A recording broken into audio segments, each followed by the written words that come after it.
মানুষরূপী জানোয়ার। কাজের মেয়েটার গলার নিচে কামড়ের দাগ দেখে ওরে বললাম, কিরে রুমা, তোর গলার নিচে এটা কিসের দাগ?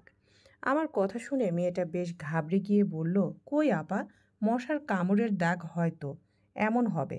তুই কি আমাকে বোকা পেয়েছিস? দেখে তো মনে হচ্ছে তোকে কেউ কামড়ে দিয়েছে। রুমা তখন বলল, ও, এইটার কথা বলছেন? এটা তো পাশের বাসার সাদিয়া আপার বিড়ালের কামড়ের দাগ। ওটাকে আদর করার জন্য কোলে নিলাম আর শয়তান বিড়াল আমার গলায় কামড় মেরেছে। আল্লাহ, চুলায় যে চা বসিয়ে এসেছিলাম আমার তো মনেই নেই। এই কথা বলে রুমা তড়িঘড়ি করে রান্নাঘরের দিকে চলে গেল। আমি ভাবতে লাগলাম, মেয়েটা আজকাল এত অন্যমনস্ক থাকে কেন?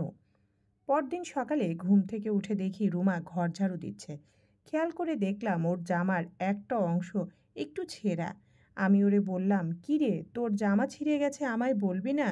আমার কিছু পুরনো জামা আছে, পরে নিয়ে নিস। তোর স্যার কি অফিসে চলে গেছে? হুম। আচ্ছা আপা, আজ নাকি আপনি আপনার বাবার বাসায় যাবেন? আমি মুচকি হেসে বললাম, হ্যাঁ। হ্যাঁ রে, যাব, কয়েকদিনের জন্য। রুমা কিছুটা ভয়ার্ত চোখে আমার দিকে তাকিয়ে বলল, আপা, আমারেও সাথে নিয়ে যাইবেন?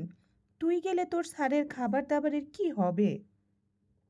এইবার না, তোকে না, পরের বার নিয়ে যাব। এই কথা বলে আমি নিজের রুমে চলে আসলাম। গোসল সেরে আয়নার সামনে দাঁড়িয়ে যখন চুল ঠিক করছিলাম, তখন খেয়াল করলাম রুমার গলার নিচে যেখানে কামড়ের দাগটা ছিল, ঠিক সেই জায়গায় আমার গলার নিচেও একটা কামড়ের দাগ। মুহূর্তের মাঝেই আমার সারা শরীর কেঁপে উঠল। আবার রুমার অন্য মনস্ক থাকা, গলার নিচে দাগ, ছিঁড়া জামা, তার মানে কি? এই কথাগুলো যখন ভাবছিলাম তখন একটা আওয়াজ হলো। আমি দৌড়ে রান্নাঘরে গিয়ে দেখি রুমা মাথা ঘুরে পড়ে গেছে। আমি রুমাকে টেনে তুলে ডাক্তারের কাছে নিয়ে গেলাম। ডাক্তার রিপোর্ট দেখে বলল, ও 3 মাসের প্রেগন্যান্ট। কথাটা শুনে রুমা যখন কান্না করে দিবে, তখন আমি ওর হাত চেপে ধরলাম, যেন ডাক্তার কিছু বুঝতে না পারে। ডাক্তারের চেম্বার থেকে বের হয়ে রুমাকে বাসায় নিয়ে এসে ওকে যখন জিজ্ঞেস করলাম, তোর সাথে এমনটা কে করেছে? রুমা তখন কান্না করতে করতে বলল, এর জন্য আমার স্বামী দায়ী। আমি 4 মাস আগে যখন বাবার বাড়ি গিয়েছিলাম, তখন নাকি আমার স্বামী ওর সাথে জোর করে প্রথমবার এমন করেছে।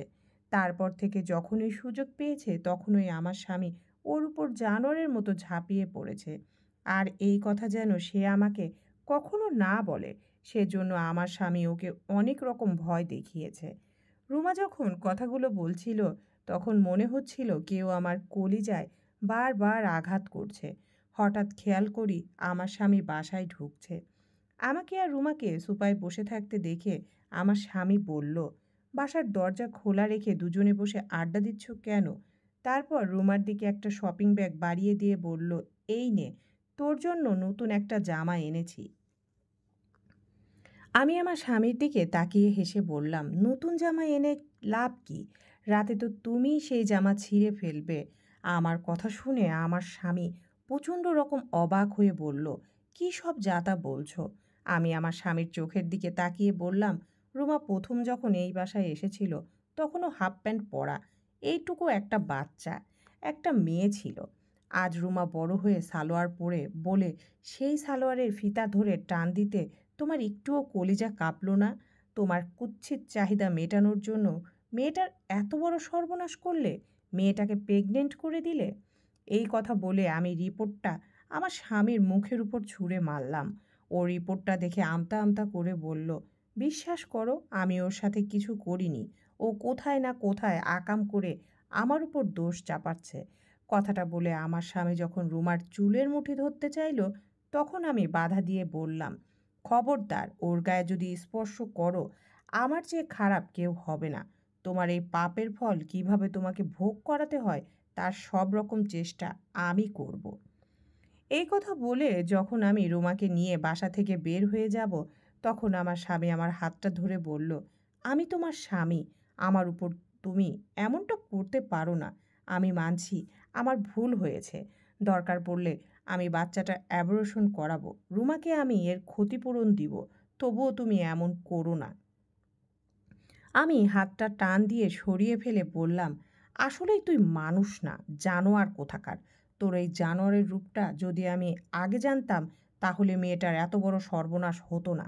এই কথা বলে আমি রুমাকে সাথে নিয়ে এক কাপড়ে বাসা থেকে বের হয়ে যাই। আর অপেক্ষা করতে থাকি এই মানুষরূপী জানোয়ারের শেষটা দেখার জন্য। সমাপ্ত।